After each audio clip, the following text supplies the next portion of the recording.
Welcome to TV triple news. Nandamuri అభిమానులు లేనిదే TDP లేదు. జూనియర్ ఎన్టీఆర్ అభిమానులు ఓటు వేయకుండానే దగ్గుబాటి ప్రసాద్ ఎమ్మెల్యే అయ్యారా? ప్రెస్ మీట్ పెట్టి అభిమానులు అందరి ముందు క్షమాపణ చెప్పాలి అంటూ ఆందోళన చేస్తున్న అభిమానులు. జై ఎన్టీఆర్, జై జై ఎన్టీఆర్. ఎన్టీఆర్ పైన ప్రేమ చూపిస్తున్న అభిమానులు. జై ఎన్టీఆర్.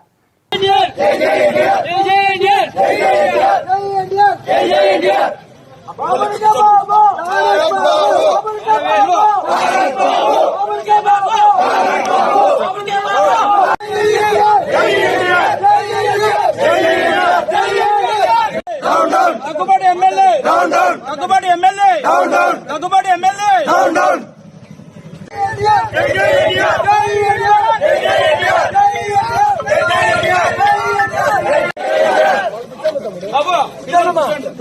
బాబుల్ కా బాబు బాబుల్ కా బాబు బాబుల్ కా బాబు బాబుల్ కా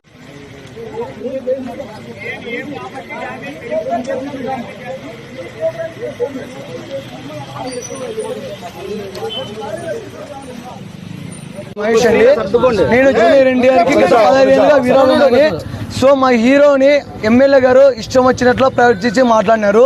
ఆయన ఏదో ఉద్దేశించి మాట్లాడాడో మాకు తెలియదు. మా హీరోకి రాజకీయానికి సంబంధం లేదు. మా హీరో గత 15 ఏళ్ళప్పుడు చెప్పాడు, స్టేట్మెంట్ ఇచ్చాడు. తెలుగుదేశం పార్టీకి నా అవసరం ఎప్పుడు వచ్చినా నేను ఎప్పుడు వెళ్ళలో ఉంటానని చెప్పాడు ఆయన. అదే బాటలోనే మేము నడుస్తున్నాము, మేము సపోర్ట్ చేస్తున్నాం టీడీపీకి. మేము ప్రతి ఒక్కరు ఎన్టీఆర్ అభిమాని ఓట్లు వేశారు. మేము ఓటు ఏంది, ఈయన ఎమ్మెల్యే కాకుండా లేడు. మేము ఓట్లు వేసింటానే ఆయన ఎమ్మెల్యే అంటాడు. అది కూడా దృష్టిలో పెట్టుకోవాలి ఎమ్మెల్యే గారు. అనవసరంగా ఎన్టీఆర్ జోలికి వస్తే బాగుండదు. ఇది ఇంకొకసారి పొరపాటున ఏమైనా మాట్లాడినా కూడా మేము వదిలిపెట్టము. 4 గోళ్ల మధ్యలో పోయి క్షమాపణ కోరితే మేము ఒప్పుకోము. బహిరంగంగా మాకంటూ జిల్లా రాష్ట్ర స్థాయి కన్వీనర్ ఉన్నాడు, మా రాయలసీమ అధ్యక్షుడు ఉన్నాడు, ఎన్టీఆర్ ఫ్యాన్స్ ఉన్న టౌన్లో. వాళ్ళ ముందర వచ్చి ప్రెస్ మీట్ పెట్టి ప్రెస్ మీట్ ముందర ఆయన క్షమాపణ కోరాలని మేము కోరుకుంటున్నాం. అంతకన్నా మాకు ఇంకో మాట అనవసరము. ఆయన ఏమీ మేము ఇది చేయలేదు, కించపరచలేదు. మా ఎన్టీఆర్కి ఘోరంగా మాట్లాడాడు. మా ఎన్టీఆర్కి క్షమాపణ కోరాలని మేము కోరుతున్నాం, అంతే.